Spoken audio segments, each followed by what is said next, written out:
ذرا تصور کیجئے، ایک انسان برسوں سے قید خانے میں ہے، اس پر کوئی جرم ثابت نہیں ہوا، اور پھر اچانک ایک دن بادشاہ کا پیغام آتا ہے، یوسف علیہ السلام کو میرے پاس لے آؤ۔ عام انسان ہوتا تو شاید خوشی سے جیل سے باہر نکلتا، بادشاہ کے دربار میں پہنچتا اور کہتا آخر کار میری رہائی کا حکم آ گیا۔ لیکن حضرت یوسف علیہ السلام نے ایسا نہیں کیا۔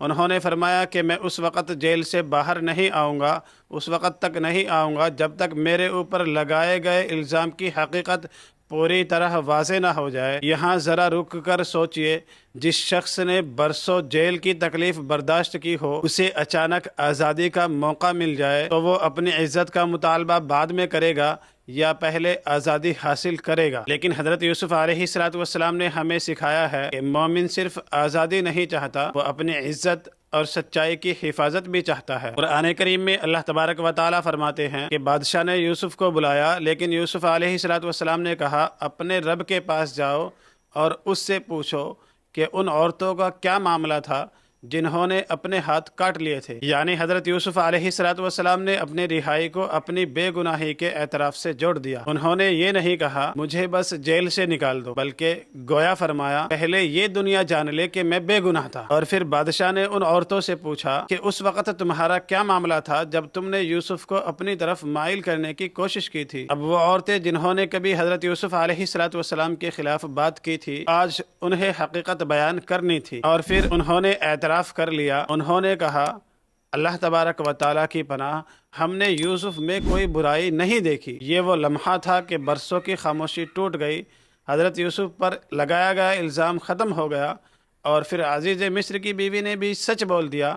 اس نے کہا اب حق ظاہر ہو گیا ہے، میں نے ہی اسے اپنی طرف مائل کرنے کی کوشش کی تھی، اور بے شک وہ سچوں میں سے ہیں۔ ذرا غور کیجئے، جس الزام کی وجہ سے حضرت یوسف علیہ السلام کو قید کیا گیا، آج اسی الزام کے پیچھے چھپی حقیقت خود سامنے آ گئی۔ حضرت یوسف علیہ السلام کو اپنی صفائی کے لیے چیخنا نہیں پڑا، کسی پر دباؤ ڈالنا نہیں پڑا، کسی سے بدلہ نہیں لیا، بس سچ کو وقت دیا، اور اللہ تبارک و تعالی ایسا وقت لایا کہ جن لوگوں نے کبھی حضرت یوسف علیہ السلام پر الزام لگایا تھا، وہی ان کی پاک دامنی کی گواہی دینے لگے۔ یہاں ہمارے لیے ایک بہت بڑا سبق ہے کہ کبھی کبھی انسان سچ بولتا ہے لیکن لوگ فوراً یقین نہیں کرتے، کبھی آپ پر الزام لگتا ہے، کبھی آپ کی نیت پر شک کیا جاتا ہے، کبھی لوگ آپ کو غلط سمجھتے ہیں اور آپ سوچتے ہیں میں سب کو کیسے سمجھاؤں۔ حضرت یوسف علیہ السلام کا واقعہ ہمیں بتاتا ہے کہ ہر الزام کا جواب فوراً ضروری نہیں۔ اگر آپ حق پر ہے تو اللہ تبارک و تعالیٰ کو معلوم ہے، اور جب اللہ تبارک و تعالیٰ چاہیں گے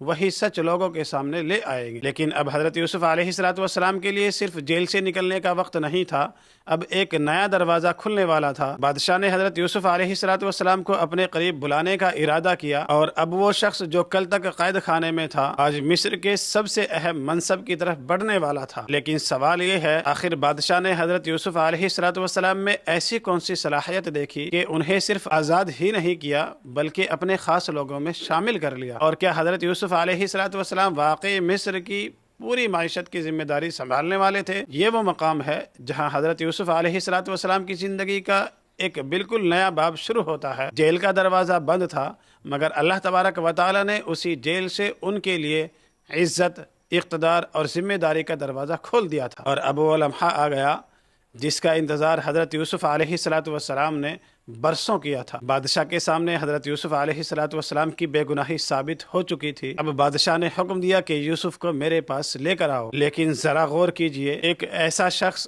جسے ابھی ابھی بے گناہ ثابت کیا گیا ہو، جس نے برسوں قید کی سختیاں برداشت کی ہو، اور جس کے سامنے اب بادشاہ کا دربار ہو، وہ دربار میں داخل ہوتا ہے تو بادشاہ کی نظر اس شخصیت پر پڑتی ہے۔ یہ وہی یوسف علیہ السلام ہے جنہیں کبھی ایک کنویں میں پھینک دیا گیا تھا۔ یہ وہی یوسف ہے جنہیں غلام بنا کر فروخت کیا گیا۔ یہ وہی یوسف ہے جن پر الزام لگا اور انہیں قید کر دیا گیا، اور آج وہی یوسف بادشاہ کے سامنے کھڑے ہیں۔ لیکن حضرت یوسف علیہ السلام کی شخصیت میں نہ تکبر ہے نہ غرور، کیونکہ آزمائشوں نے انہیں توڑا نہیں تھا بلکہ اللہ تبارک و تعالیٰ نے انہیں اور مضبوط کر دیا تھا۔ بادشاہ نے جب حضرت یوسف علیہ السلام سے گفتگو کی تو اسے اندازہ ہوا کہ یہ شخص صرف خوبصورت ہی نہیں بلکہ غیر معمولی عقل، حکمت اور دانائی رکھنے والا بھی ہے۔ اور یہاں حضرت یوسف علیہ السلام کی زندگی کا ایک اور عظیم پہلو سامنے آتا ہے۔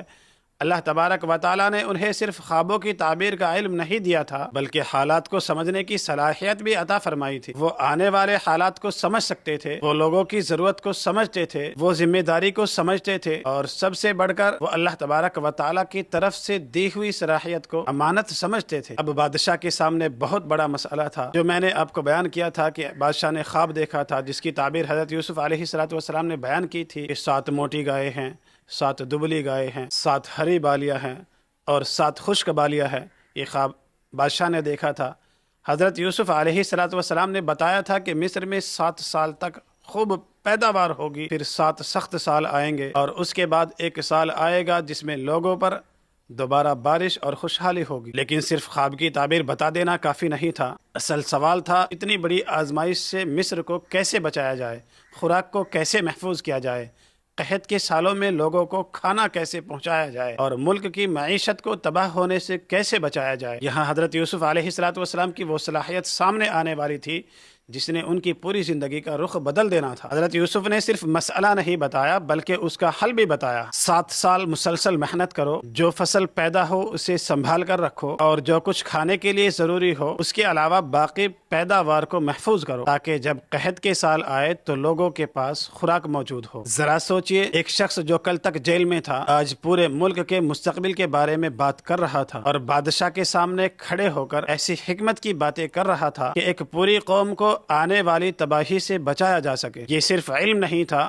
یہ اللہ تبارک و تعالیٰ کی عطا کردہ حکمت تھی۔ اور اب بادشاہ کے سامنے ایک بہت بڑا فیصلہ تھا، اسے ایسے شخص کی ضرورت تھی جو اس پورے منصوبے کو عملی شکل دے سکے، ایسا شخص جو قابل بھی ہو اور امانت دار بھی ہو۔ اور یہاں حضرت یوسف علیہ السلام نے اپنی ایک ایسی صفت بیان کی جو آنے والے وقت میں بہت اہم ثابت ہونے والی تھی۔ انہوں نے فرمایا انی حفیظ علیم، یعنی بے شک میں حفاظت کرنے والا، علم رکھنے والا ہوں۔ اب ذرا رک کر سوچئے، یہ معمولی بات نہیں تھی۔ مصر کے خزانے، ملک کی خوراک، لوگوں کی ضروریات، آنے والے قحط کا مقابلہ، یہ سب ایک بہت بڑی ذمہ داری تھی۔ اور اب سوال یہ تھا، کیا بادشاہ حضرت یوسف علیہ السلام کو یہ ذمہ داری دے گا؟ کیا ایک قیدی مصر کے خزانے کا ذمہ دار بنے گا؟ اور کیا واقعی وہ شخص جسے کبھی جیل کی تاریک دیواروں کے پیچھے ڈال دیا گیا تھا اب پورے مصر کے مستقبل کا نگہبان بننے والا تھا؟ یہاں حضرت یوسف علیہ السلام کی زندگی ہمیں ایک بہت بڑا سبق دیتی ہے۔ اللہ تبارک و تعالیٰ جب کسی بندے کو بلند کرنا چاہتا ہے تو جیل بھی اس کی منزل بن سکتی ہے۔ لوگ سمجھتے ہیں کہ قید ختم ہو گئی تو قصہ ختم ہو گیا، لیکن اللہ تعالیٰ کے فیصلے میں قید ہی سے ایک نئی ابتدا ہو رہی تھی۔ اس لیے اگلے مرحلے میں ہم دیکھیں گے کہ بادشاہ نے حضرت یوسف علیہ السلام کو مصر میں کون سا مقام دیا۔ حضرت یوسف علیہ السلام نے خزانے کی ذمہ داری خود کیوں طلب کی، اور وہ قیدی جسے لوگ بھول چکے تھے کیسے مصر کی معیشت کا سب سے اہم شخص بن گیا۔